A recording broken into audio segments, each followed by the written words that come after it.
Senhoras senadoras, senhores senadores, brasileiras, brasileiros, eu gostaria, em primeiro lugar,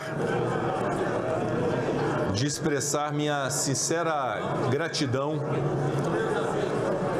aos meus pares que me confiaram a missão de presidir, uma vez mais, o Senado Federal e o Congresso Nacional.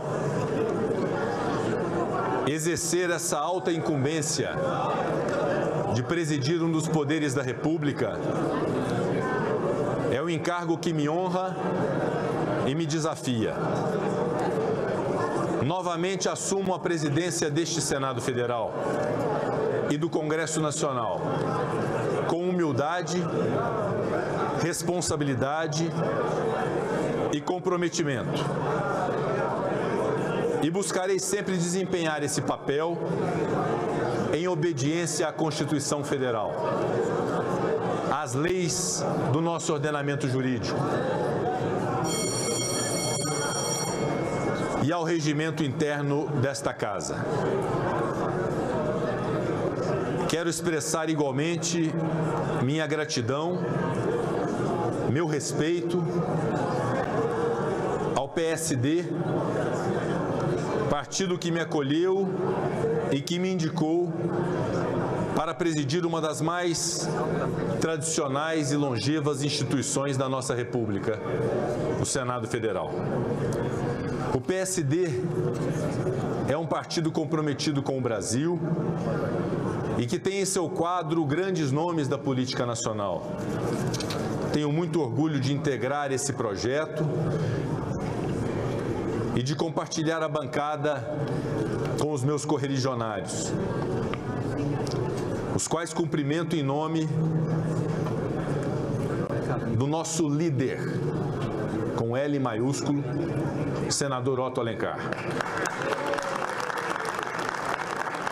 a quem agradeço as honrosas palavras proferidas sempre a meu respeito. Gostaria de dirigir algumas palavras ao povo do meu estado, Minas Gerais, que me confiou a missão de representá-lo nesta Casa Legislativa. Minas Gerais é por vezes tida como um pequeno Brasil, por representar suas diversidades geográficas, socioeconômicas e demográficas. Dizia Guimarães Rosa, Minas Gerais são muitas. Ao meu povo mineiro, prometo continuar trabalhando por nossos 853 municípios que me permitiram entender a imensidão que é o nosso país.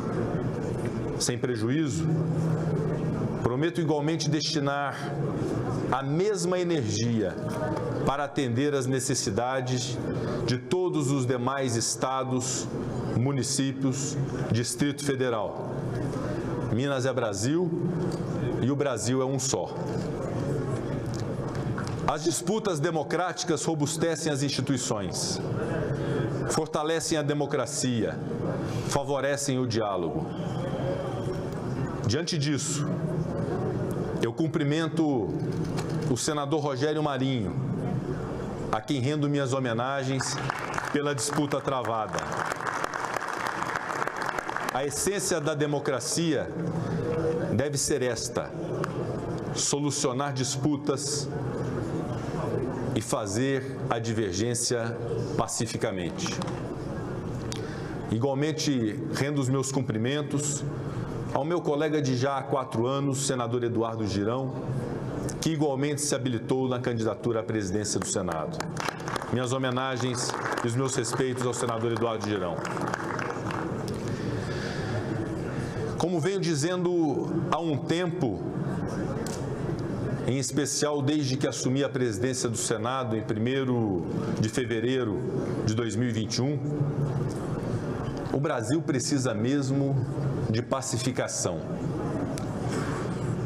Os poderes da República precisam trabalhar em harmonia, buscando o consenso pelo diálogo.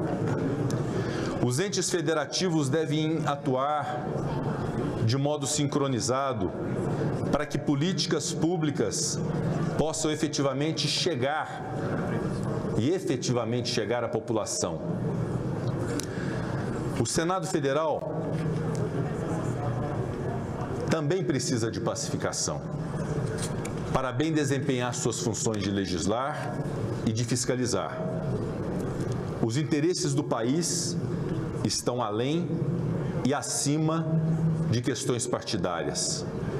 E nós, senadores e senadoras, precisamos nos unir pelo Brasil. A realidade do momento nos impõe um alerta.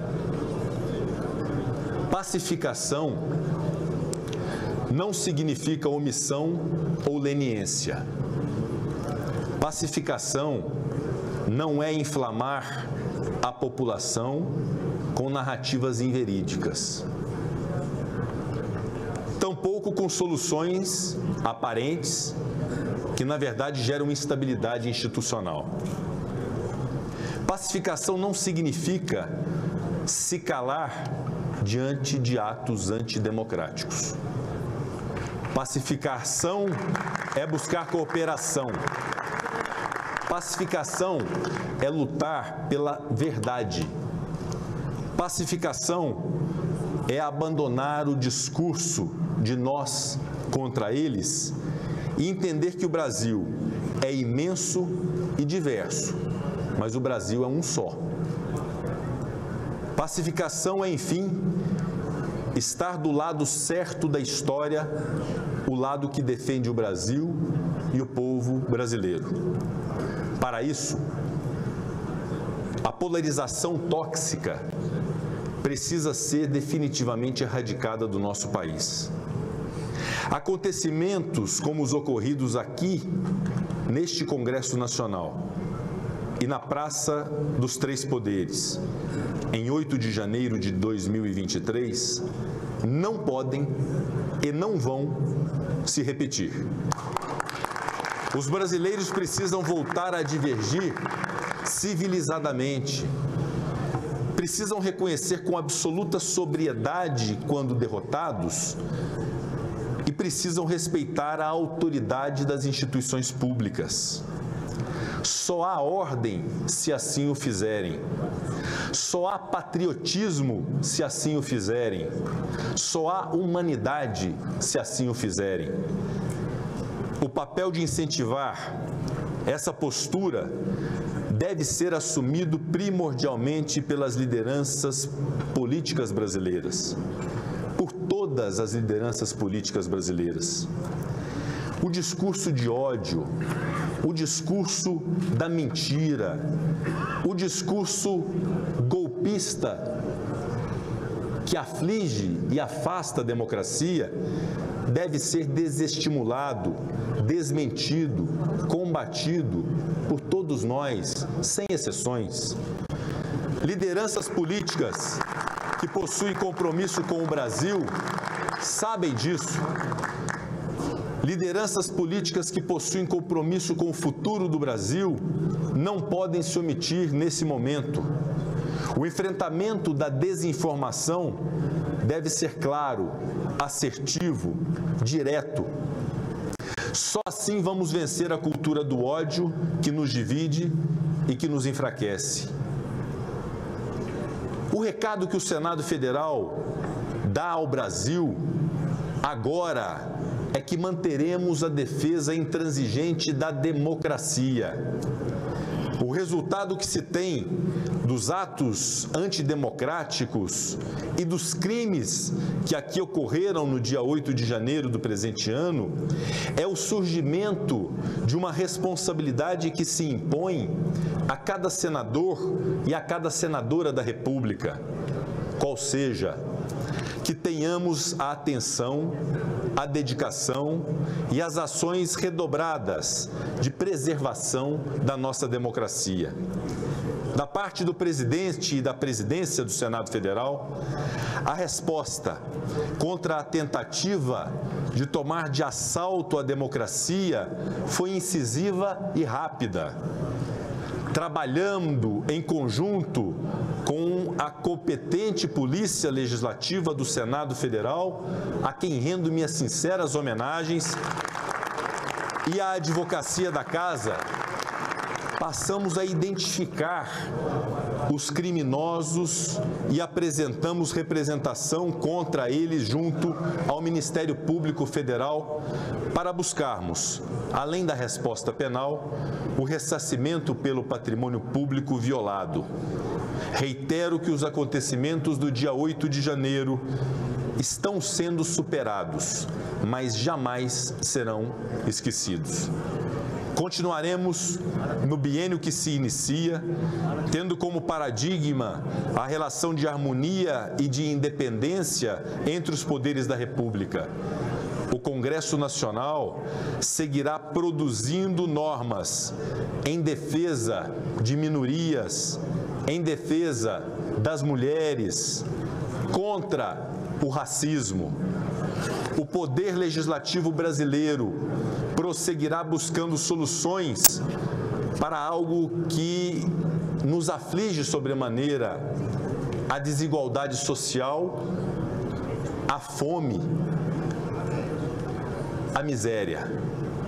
Igualmente, o nosso compromisso com o desenvolvimento sustentável, com o respeito ao meio ambiente, que há tempos deixou de ser um compromisso retórico para ser uma necessidade premente da nação brasileira, a responsabilidade ambiental.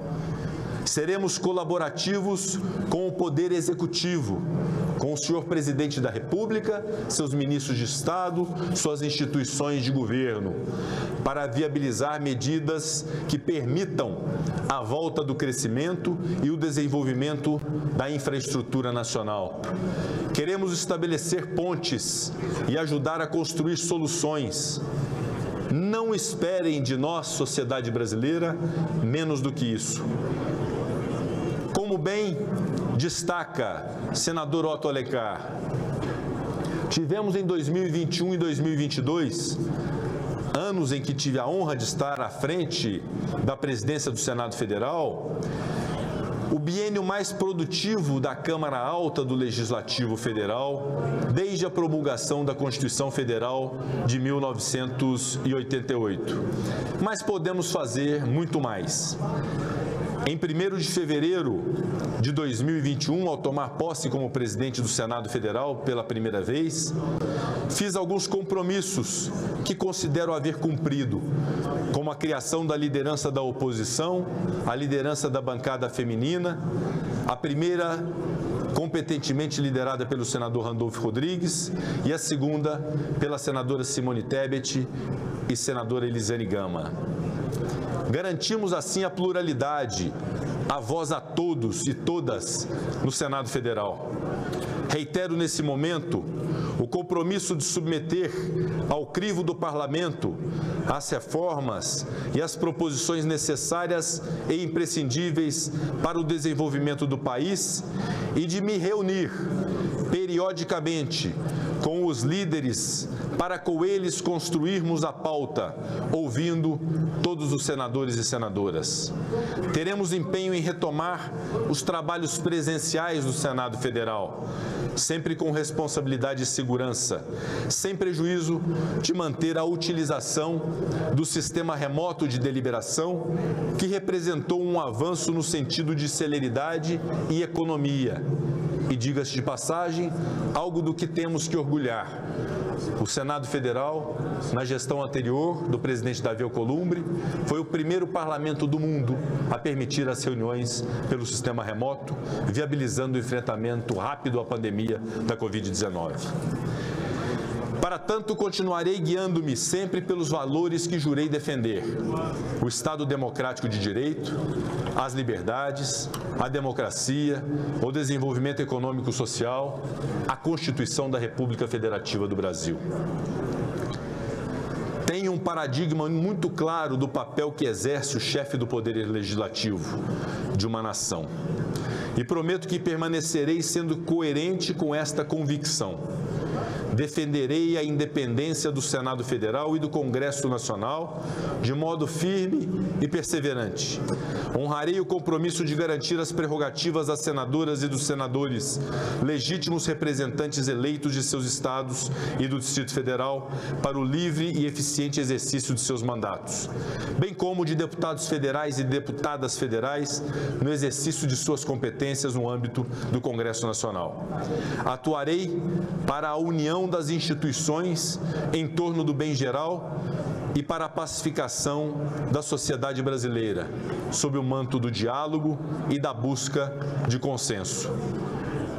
E quero concluir dizendo que a democracia está de pé pelo trabalho de quem se dispõe ao diálogo e não ao confronto.